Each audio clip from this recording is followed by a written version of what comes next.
हमारा व्यवहार common man के प्रति क्या है, ये केवल हमारी संवेदनशीलता को ही प्रदर्शित नहीं करता, हमारे लिए ह्यूमन इंटेलिजेंस का भी वह एक माध्यम बनता है। मैं आपको बताऊं, मेरे पास जितनी भी सूचनाएं आती हैं, ज्यादातर मैं ह्यूमन इंटेलिजेंस के माध्यम से मुझे जमीनी हकीकतों की जानकारी मिल पाती है, क्योंकि मैं इसीलिए जनता दर्शन कार्यक्रम में नियमित रूप से जाता हूं। एप्लीकेशन उसकी वो शिकायत नहीं करता, और मुझे इस चीज पे अचानक मुझे अच्छा नहीं लगता जब कोई किसी एक दूसरे की शिकायत करता है, लेकिन मैं उसकी एप्लीकेशन को देख करके, उसकी प्रार्थना पत्र को देख करके, उसकी पीड़ा को देख करके समझ सकता हूं कि जमीनी धरातल पर क्या हो रहा है, और जमीनी हकीकत के बारे में मुझे जानकारी मिलती है। और इसलिए ह्यूमन इंटेलिजेंस यह आज हम सबका एक सबसे बड़ा हथियार है, और इसका हम बेहतर तरीके से उपयोग कर सकते हैं। इसके लिए हमें संवाद बनाना पड़ेगा। कोई भी थानाध्यक्ष हो, हल्के का दरोगा हो, सर्किल का हमारा इंचार्ज जो डिप्टी एसपी हो, या जिले का पुलिस अधीक्षक हो, या रेंज और जोन के अधिकारी हो, इन सबके स्तर पर अलग अलग तबके के लोगों के साथ एक बेहतर संवाद की स्थिति पैदा करना।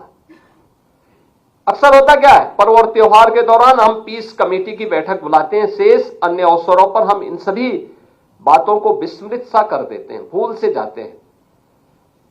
मैं बार बार कहता हूं कि आप जब जिले में जा रहे हैं तो एक बार जनप्रतिनिधियों से बातचीत कर लें, महीने में एक बार आप उनके साथ बैठ जाएंगे। मैं मानता हूं जनप्रतिनिधि इस लोकतांत्रिक व्यवस्था की एक महत्वपूर्ण कड़ी है, हम उसको नजरअंदाज नहीं कर सकते, लेकिन अगर हम वास्तविक स्थिति के बारे में उसे अवगत कराएंगे तो कोई भी जनप्रतिनिधि गलत कार्य के लिए नहीं बोलता, लेकिन हमें अवगत कराना पड़ेगा, बताना पड़ेगा। हम संवाद नहीं करेंगे, हम उनके साथ चर्चा नहीं करेंगे, सही तथ्यों से अवगत नहीं कराएंगे, तो स्वाभाविक रूप से उसके सामने जो पीड़ित आ रहा है वह पीड़ित ही अपनी बात को जब बोलता है तो लोग ये मानते हैं कि यही सच है। और इसीलिए हमें जनप्रतिनिधियों के बीच संवाद बनाना पड़ेगा, उनके फोन कॉल को रिसीव करना पड़ेगा, हमें समाज से जुड़े हुए इंटेलेक्चुअल के साथ भी संवाद बनाना पड़ेगा, अलग अलग पृष्ठभूमि से जुड़े हुए लोगों के साथ भी, अलग अलग धर्माचार्यों के साथ, उद्यमियों के साथ, व्यापारियों के साथ एक बेहतर समन्वय हो। रूटीन का कार्य मत बनाइए, कुछ आप उनके बीच जाइए, कभी वे आपके पास आए, बैठ करके चर्चा हो, एक औपचारिक चर्चा, अनौपचारिक रूप से एक संवाद, डायलॉग, बहुत सारी चीजें आपको जमीनी धरातल की प्राप्त होंगी। केवल मुख्यालय पे बैठ करके हम पुलिसिंग नहीं कर सकते, और इस दृष्टि से हमें इस संवाद को और प्रभावी करना पड़ेगा। थाना, सर्किल और पुलिस लाइन, इन तीनों में भी बेहतर समन्वय हो। देखिए, मैं अक्सर कहता हूं कि घटना घटित होती है कहीं पे, हम थाना इंचार्ज को जवाबदेही बनाते हैं। सर्किल की भूमिका क्या है, सर्किल समन्वय बनाने में कितना योगदान दे पा रहा है, हमने कभी उस पर ध्यान नहीं दिया। अगर हम इन तीनों में बेहतर समन्वय बना लें, मेरा मानना है कि यह सुरक्षा व्यवस्था को मजबूत करने में बहुत बड़ा योगदान दे सकता है, और इस दिशा में हमारा प्रयास होना चाहिए। पुलिस बल का दोस्ताना व्यवहार और उसकी संवेदना एक कॉमन मैन की समस्या का समाधान तो करता ही है।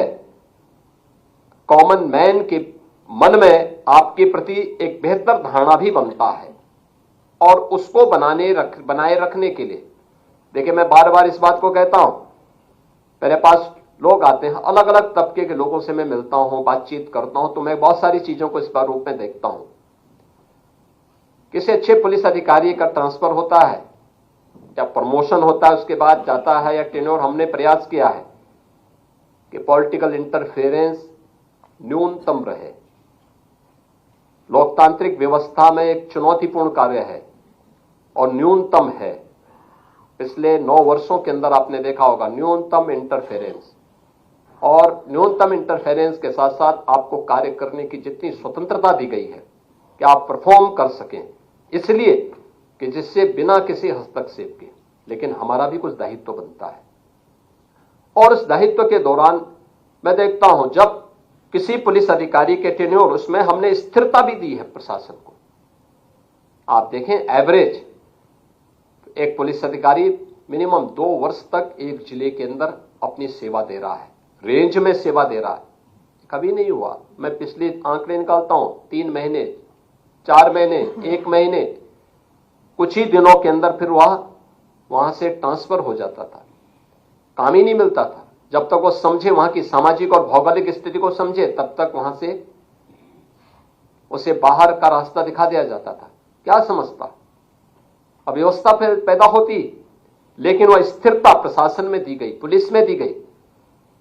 लेकिन जब किसी अच्छे पुलिस अधिकारी का ट्रांसफर होता है, पब्लिक से हमारे बीच में सिफारिश आती के साथ अच्छा अधिकारी था।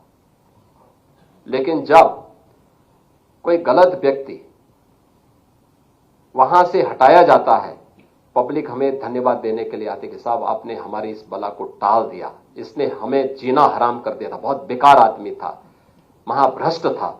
यानी ये भी चीजें हमें सुनने को मिलती है। दोनों स्थितियों को पेश करते हैं। अच्छा अधिकारी को हम बेचो उनसे कहते हैं अच्छा अधिकारी है, इसलिए दूसरी जगह भी तो अच्छे लोगों को काम करना चाहिए।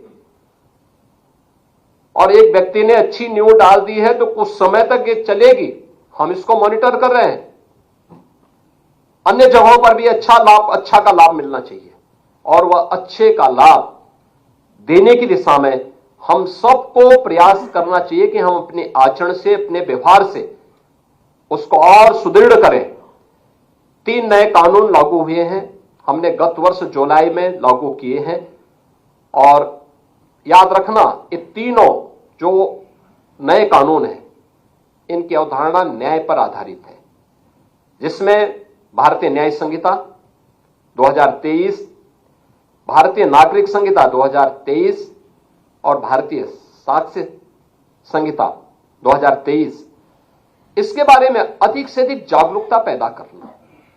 हर पुलिस कार्मिक के साथ साथ इसके बारे में हमें अलग अलग तबके के साथ में बैठक करके इस इंटरेक्शन को बढ़ाना, और इसके बारे में हमें अपने आप को अपडेट करना होगा। और मेरा मानना है कि दक्ष, न्यायप्रिय, पारदर्शी, जवाबदेह और निष्ठा के साथ जनसेवा के प्रति संवेदनशील जो पुलिस बल है, यही अंततः कानून का राज स्थापित करने में महत्वपूर्ण भूमिका का निर्वहन करेगा।